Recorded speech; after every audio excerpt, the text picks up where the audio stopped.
नमस्कार, मेरा नाम है अर्पित शुक्ला। एक तरफ तो हमारे ग्वालियर को लेकर के लगातार नेता दावे करते हैं कि बड़ी ही कह सकते हैं विकास की ओर ले जा रहे हैं और आर्थिक और औद्योगिक रूप से तमाम इन्वेस्टर समिट्स किए जाते हैं। लेकिन दूसरी तरफ ट्रांसपोर्ट, जो कि किसी भी अर्थव्यवस्था का और किसी भी शहर की रीढ़ की हड्डी होती है, वहां पर बिल्कुल भी फोकस नहीं है नेताओं का और बहुत ही दुर्दशा और दयनीय हालत से गुजर रहा है। लगातार कई जो ट्रक हैं वो धंसने की और खराब सड़कें और खराब गुणवत्ता की जो बातें हैं लगातार सामने आ रही है। और सबसे बड़ी बात है कि हजारों करोड़ों का टैक्स इन ट्रांसपोर्टर्स व्यापारियों के द्वारा दिया जाता है, फिर भी उनको सुविधा के नाम पर लगातार दर दर भटकना पड़ता है। और इस समय हमारे साथ सुनील महेश्वरी जी मौजूद है, ट्रांसपोर्ट नगर एसोसिएशन के अध्यक्ष हैं।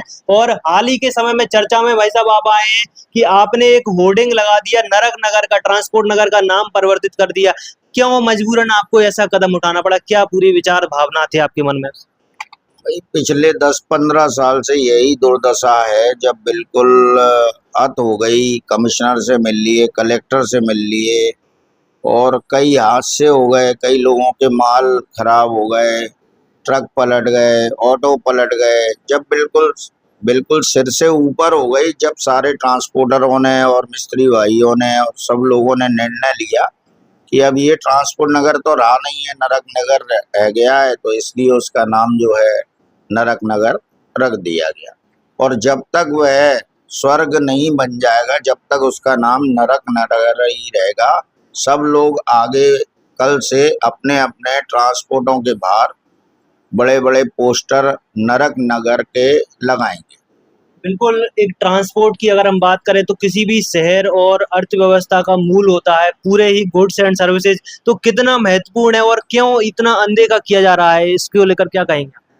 अब एक्चुअल वहाँ राजनीतिक गुटबाजी है, वहाँ पार्षद नहीं सुन रहा है, सांसद बोलते हैं कि हम देख रहे हैं, विधायक बोल रहे हैं कि हम देख रहे हैं, मतलब सब गोलमाल जवाब देने का है। और पर्टिकुलर ट्रांसपोर्ट नगर में एक विधानसभा का आदमी आता नहीं है, पूरे शहरों के व्यापारी और पूरे शहर का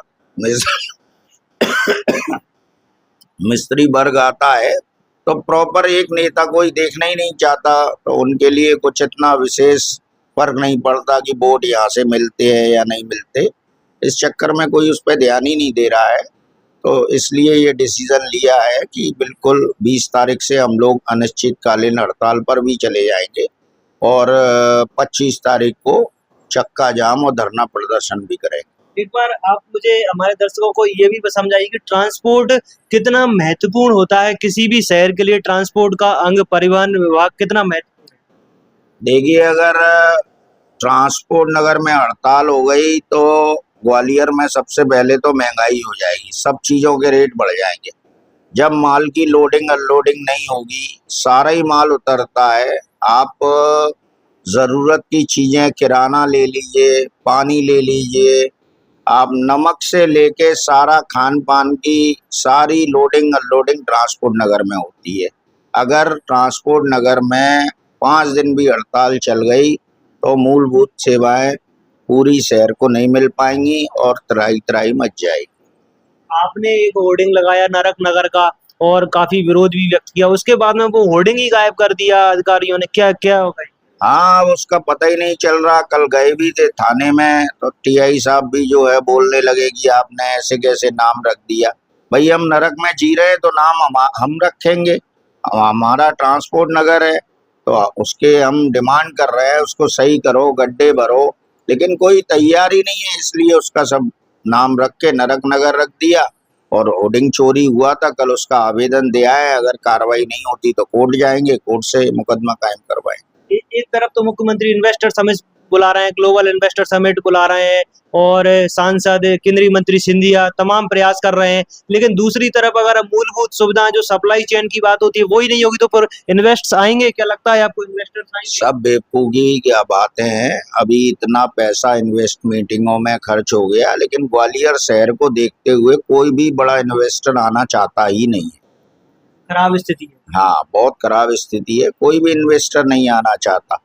जब हम लोग ही डेली 500 ट्रक आते हैं जाते हैं, उनकी सर्विस नहीं दे पा रहे, वहां पर माल बुक नहीं हो रहा। लोग ग्वालियर की जगह इंदौर भोपाल से माल मंगाने लगे हैं, क्योंकि दाल बाजार, लोहिया बाजार, नया बाजार, यहाँ से जो माल और जगह जाता था, गुना, शिवपुरी, मुरैना, भिंड, यहाँ ऑटो ही नहीं माल लेके आ रहे, सारा माल इंदौर भोपाल से आने लगा है। तो स्थितियां क्या रहेगी? कौन इन्वेस्टर आएगा जो यहाँ इन्वेस्ट करेगा? जहाँ लोडिंग अनलोडिंग की सुविधा इतनी प्रॉपर नहीं है तो इन्वेस्टमेंट करके करेगा क्या? क्या क्या परिवर्तन होने चाहिए, क्या चीजों की विशेष रूप से सुधार की जरूरत है अभी ट्रांसपोर्ट नगर में प्रॉपर? भाई सबसे मेन तो है वहाँ की पार्किंगें सही की जाए, वहाँ की रोडें सही की जाएं, स्ट्रीट लाइटें लगाई जाए और सुलभ कॉम्प्लेक्स बनाए जाए निःशुल्क वाले। अभी जो बना हुए हैं वहाँ पे वो पैसे वाले हैं। तो यही मूलभूत सेवाएं, और कुछ नहीं चाहिए। ट्रांसपोर्टरों को रोड चाहिए और अपना स्ट्रीट लाइट चाहिए, साफ सफाई होती रहनी चाहिए। आप बिल्कुल बेसिक चीजों की डिमांड कर रहे हैं, लेकिन अगर हम देखें एक ट्रांसपोर्ट व्यापारी कितने रुपए तक का टैक्स दे देता है नॉर्मल एवरेज?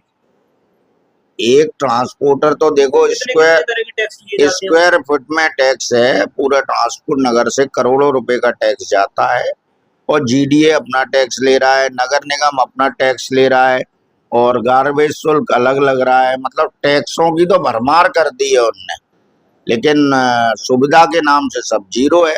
टैक्स लेने आ जाते हैं, टैक्स नहीं दोगे तो प्रॉपर्टी सील कर देंगे, ये कर देंगे, वो कर देंगे। बस मतलब प्रशासन का दबाव है कि मुंह मत खोलो। लेकिन इस बार सारे ट्रांसपोर्टर एकजुट हो गए हैं, और अब इस बार मुंह खुल गया है। तो अब बंद जब ही होगा जब वहां पर प्रॉपर सारी चीजें सही हो जाएंगी।